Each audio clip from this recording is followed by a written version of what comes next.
tell everybody, I love where we are music, especially rap, especially for the women rap, the women of rap who have taken the power of the word bitch or taken all the power away from the guys and said, no, we own this. And now us men, we're offended. Like, whoa, I can't believe she said that. But all these years we've been saying the crazy. You know, the industry has changed. I went to Congress in '94. Congress Waters, Maxine Waters brought me out on the what is it? The D-12. What is it? What's the airlines? Wow. On the what is the Air Force One? On Air Force One in '94. On Air Force One. On Air Force One, I flew, and my grandmother, who God rest her soul, made Congresswoman Waters a cake. And you took the cake? A pound cake, and she put it in those cookie jars. Remember those steel cookie jars? Yes. Those metal cookie jars. She packed it up in a metal cookie jar, and she said, "Give this to Maxine Waters for me." Wow.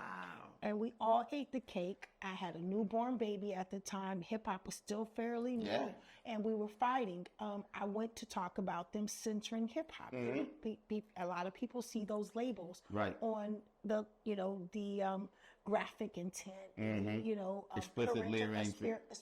I went and spoke before Congress when they were talking about putting that label on the music, when they were saying we need to censor it.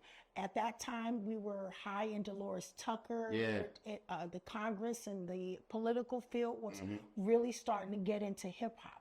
And they were saying, hey, listen, the label is making you do this. People are making you do this. And really, we were just young kids. I signed.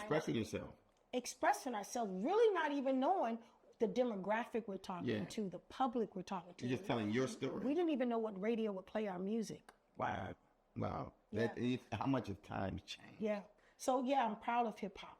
Hip hop is it's opened the doors. It's allowed the world to see a lot of America that we would have never seen. True. It reminds you almost like, the African tales. You know what I mean? When jazz was talking, and jazz just made, they were speaking a language, but then they made it sexy, and then they made people really love it because it made people calm their energy down. It made people relax in the spirit that they were in, and that's what hip hop was doing for a lot of people. You didn't really feel like you were listening to gangster rap. You didn't really feel like you were listening to some young black boys disrespecting authority. You were listening to your story.